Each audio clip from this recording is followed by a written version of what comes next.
In 1995, the United States government did something that sounds almost illegal. They caught 8 wild cougars in Texas, flew them across the country, and released them into the swamps of Florida to have sex with a dying species. It sounds insane. It sounds like a joke. But it is the real reason the Florida panther is alive today, and almost nobody outside of Florida knows the full story. At the time, there were only 26 of these animals left on the entire planet. Not 2,600, 26! And the ones that were left were falling apart from the inside. Kinked tails, holes in their hearts, males born with testicles that never descended. This is the true story of how scientists broke one of nature's oldest rules to save a species from itself, and what happened afterward is even stranger than the rescue. Before we go further, if stories like this one, real events that sound too wild to be true, are the kind of thing you want more of, hit subscribe now so you don't miss the next one. It genuinely helps this channel keep telling these stories. Now back to the swamp. To understand how bad things got, you have to go back further, to a time when panthers roamed from Florida all the way to Louisiana and up into the Carolinas.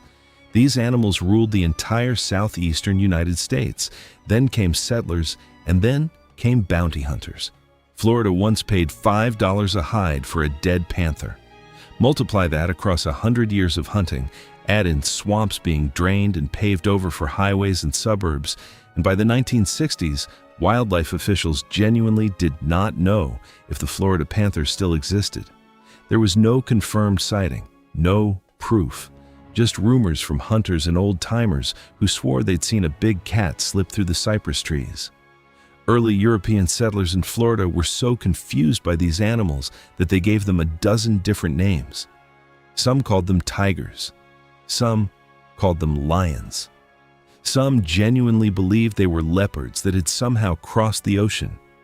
It took naturalists decades to settle on the fact that this was a unique population of puma, isolated at the bottom of the continent, cut off from every other cougar in North America by hundreds of miles of farmland, highways, and hunted-out forest. In 1973, a trapper from Texas named Roy McBride was hired to find out the truth. He brought his hunting dogs down into the swamps between Naples and the Everglades and let them loose. After weeks of searching, they found tracks, then scat, then, finally, one single female panther near Lake Okeechobee. The species wasn't extinct, but what McBride and the biologists who followed him discovered over the next 2 decades was almost worse than extinction. The population that had survived was so small and had been breeding with itself for so many generations that the panthers were being slowly deformed by their own gene pool. Here is what that actually looked like on the ground. Researchers found that 90% of male panthers born after 1990 had one or both testicles that failed to descend, a condition that in many cases left them completely unable to reproduce. Nearly all of them, 94%, had a strange reversed patch of fur along their spine called a cowlick, compared to just 9% in healthy cougar populations out west. 88% had kinked, crooked tails, compared to 27% in normal populations. Many were born with holes in their hearts, a defect called an atrial septal defect that should have killed them before adulthood. Their sperm counts were collapsing, their immune systems were weak. Biologists could trace specific heart defects and reproductive problems back to individual family bloodlines because the population had become so inbred that there were, essentially, only a handful of family trees left, and every panther alive was some combination of the same few ancestors. There's a detail almost no one brings up, and it complicates the story in an interesting way. In 1989, a female panther died and was found to have severe mercury poisoning. That discovery pushed some researchers to ask an uncomfortable question. What if inbreeding wasn't the only culprit? Mercury, along with certain pesticides and industrial chemicals in the Everglades, can cause many of the exact same symptoms panthers were showing: reproductive failure, thyroid problems, immune suppression. Most tellings of this story blame inbreeding alone. The real science is messier. Multiple stressors were likely compounding each other at the exact same time the population hit its lowest point. By the early 1990s, computer models were predicting something brutal.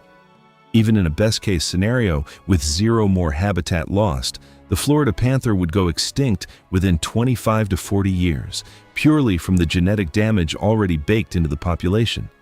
The species wasn't just endangered, it was, biologically, dying from the inside.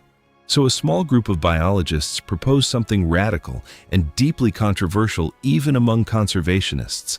If the panthers were dying because their gene pool had shrunk to almost nothing, the solution was to bring in fresh genes from outside, specifically from the nearest living relative of the Florida panther, the Texas cougar, a wild population living over 1,000 miles away in the mountains of West Texas. Genetic testing showed something important. Long before humans fragmented the landscape, Florida panthers and Texas cougars likely overlapped and interbred naturally at the edges of their ranges. This wasn't introducing some completely foreign animal. It was reconnecting a bloodline that highways and hunting had artificially cut apart a century earlier. Not everyone agreed. Some biologists argued this would destroy what made the Florida panther unique, essentially breeding the subspecies out of existence to save it. Government officials debated it for years. Finally, in January of 1995, the plan was approved. And to actually catch wild cougars in the mountains of Texas, there was really only one man for the job: Roy McBride, the same trapper who had confirmed the species still existed 22 years earlier. McBride had spent decades of his life hunting mountain lions for Texas ranchers. He was, by his own account, one of the most effective cougar hunters who had ever lived. Now, he was being asked to use those exact same skills to save the very animal he used to kill. McBride caught 8 wild female cougars in the mountains of Texas and had them flown to Florida, a trip that would normally take days by truck compressed into a matter of hours in the air. When they landed, biologists didn't just release them into the swamp and hope for the best. Each cougar was placed inside a chain-link enclosure out in the wilderness, miles from the nearest house, and kept there for 2 full weeks, fed deer meat, allowed to slowly get used to the sounds and smells of a Florida swamp that was nothing like the dry mountains they'd come from. Only after that adjustment period were they deliberately split up and released in pairs into different regions of South Florida, the Fakahatchee Strand, the Big Cypress Swamp, so their genes would spread as widely as possible into the existing panther population. It was, in McBride's own words, a Hail Mary pass. Nobody knew if it would actually work. Here's a detail that almost never makes it into the story, and it should. Of the 8 female cougars released into the wild, only 5 ever contributed to the rescue. 1 was killed on a highway, 1 was shot dead, and to this day, nobody knows who did it or why. A 3rd died under circumstances that were never fully explained while she was pregnant. The entire fate of an American species came down to 5 surviving animals. Then, in October of 1995, word came back that one of the Texas females had given birth. 2 kittens, a male and a female. Biologists examined them for the defects that had plagued the population for years. No kinked tail, no cowlick, no heart murmur. Completely normal reproductive systems. It had worked. Over the following years, the other 4 surviving Texas females produced litter after litter of kittens that were, physically, dramatically healthier than anything born in Florida in over a decade. Between 1995 and 2008, biologists documented over 400 panther births across the population, a number that would have been unthinkable when the entire species numbered in the 20s just a few years earlier. These new genetically mixed panthers didn't just survive better. They started spreading into old panther territory that hadn't seen a breeding population in generations, expanding the species range for the first time in over a century. If you're finding this as fascinating as I did researching it, do me a favor and drop a comment telling me where you're watching from, and hit that like button. It genuinely tells YouTube to show this video to more people who'd enjoy it, and it takes about 1 second. Now let's get into the actual science that proved this worked, because it is more impressive than most people realize. For years after the release, Biologists tracked every single panther in Florida, testing blood samples, monitoring births, examining every cat that was captured or found dead for the classic signs of inbreeding. The results were published in the journal Science in 2010, in one of the most cited genetic rescue studies of all time. The average genetic diversity of the population, measured by a value called heterozygosity, jumped from 16% before the rescue to 24% afterward. That might sound like a small number, but in population genetics, that is an enormous shift. The rates of heart defects, undescended testicles, kinked tails, and cowlicks all dropped substantially in the panthers descended from the Texas Cougars. A more recent study, published in 2024, tracked 1,200 individual panthers across 40 years and 9 generations, the longest study of genetic rescue ever conducted on a wild vertebrate. The numbers are staggering. Before the rescue, 85% of panthers had kinked tails. By the third generation after the Texas Cougars arrived, that number had dropped to 22%. Cowlicks fell from 85% down to 19%. Undescended testicles fell from 55% down to under 7%. And hybrid kittens, the offspring of Texas and Florida bloodlines, survived at 3 times the rate of purebred Florida kittens. The population itself grew more than 5-fold. But here's what most videos about this story leave out entirely. This rescue was not universally celebrated by scientists. In 2006, a group of researchers published a direct challenge to the success story, arguing that the statistical models used to prove the rescue worked were flawed, and that some of the claims about panthers expanding into new territory weren't properly supported by the data. It was a real public scientific dispute, playing out in academic journals while the panthers themselves were still recovering in the swamp. Conservation science is rarely as clean as a headline makes it sound. There was also a deeper, more existential fear.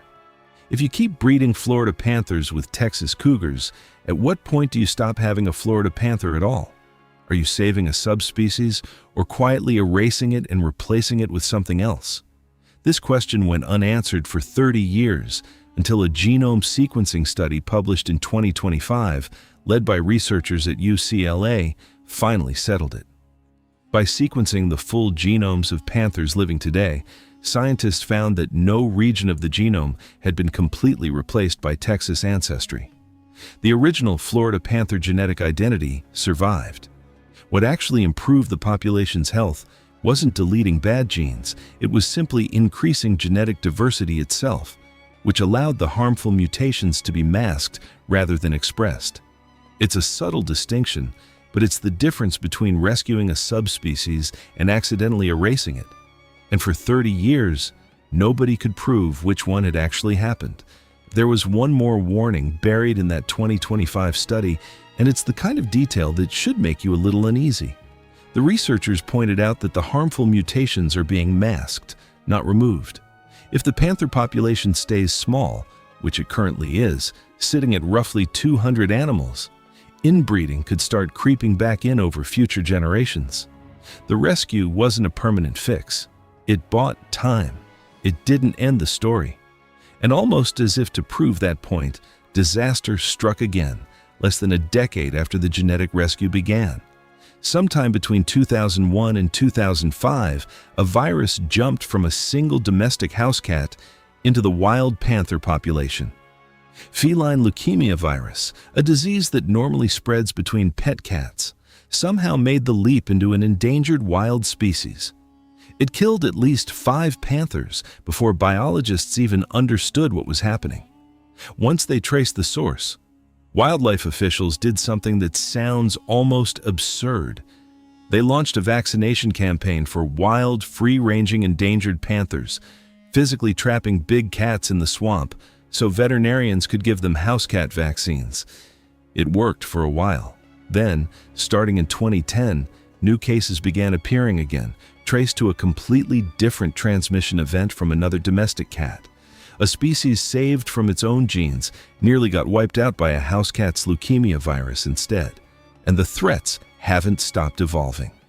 Starting around 2017, panthers and bobcats across Florida began showing up with a bizarre new neurological condition. Kittens dragging their hind legs, adults losing coordination and eventually becoming unable to hunt.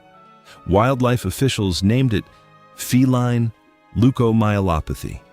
They have tested for toxins, pesticides, heavy metals, rodenticides, viruses, and to this day, they still do not know what is causing it. It is not related to a similar disease found in a mountain lion in Colorado. It has now been documented in multiple counties across the state. This is not a settled historical mystery. This is an active, unsolved case in Florida wildlife biology happening right now. Researchers have installed more than 100 trail cameras across South and Central Florida just to track where and how often the disease is appearing, and everyday citizens who spot a panther or bobcat dragging its hind legs are asked to report it directly to wildlife officials. In a strange way, the public is now part of the ongoing investigation into a disease that professional biologists still can't explain. So where does that leave the Florida panther today? The population has climbed from those original 26 animals to somewhere between 120 and 230 adults, spread mostly across South Florida. That is genuinely one of the great comeback stories in American conservation. But the threat that kills the most panthers today has nothing to do with genetics, viruses, or mystery diseases. It's traffic. Vehicle collisions now account for nearly 60% of all recorded panther deaths, far more than disease or anything else combined. In 2016, 42 panthers died in a single year, 34 of them hit by cars. In 2024, the number climbed to 36 deaths, with 29 caused by vehicles. As Florida's population keeps growing and more roads get built through panther territory, wildlife officials and conservation groups are now racing to expand something called the Florida Wildlife Corridor, a chain of protected and connected land now stretching across nearly 17 million acres of the state, specifically designed to let panthers and everything else that lives in Florida's wild spaces move safely without crossing a highway. Just recently, conservation groups completed a 30,000-acre expansion of protected habitat north of Collier County, specifically aimed at giving panthers a safe path across the Caloosahatchee River, one of the last major barriers standing between the current population and the ability to naturally recolonize the rest of its historic range across the southeast. Every acre of that corridor exists because of the exact same fight that started with 8 cougars in a chain-link pen back in 1995. The method changed. The mission never did. Think about the full arc of this story for a second.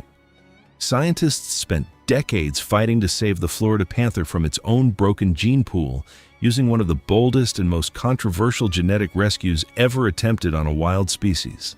They succeeded. And the moment they succeeded, the species immediately ran into a new set of threats nobody saw coming. A virus from a house cat, a neurological disease nobody can explain, and roads that kill more panthers every single year than genetics ever did. The Florida panther isn't a finished success story with a bow on top. It's an animal that is still right now in the middle of a fight for its survival, just a completely different fight than the one that almost ended it 30 years ago. If you made it this far, you clearly care about stories where the details actually matter, not just the headline version. That's exactly what this channel is built around, so if you want more of these deep dives into events most people only know the surface of, subscribe and turn on notifications so you don't miss the next one. And if there's a topic you think deserves this same kind of deep fact-check treatment, drop it in the comments below. I read every single one, and some of the best videos on this channel started as a suggestion from someone just like you. Thanks for watching, and I'll see you in the next one.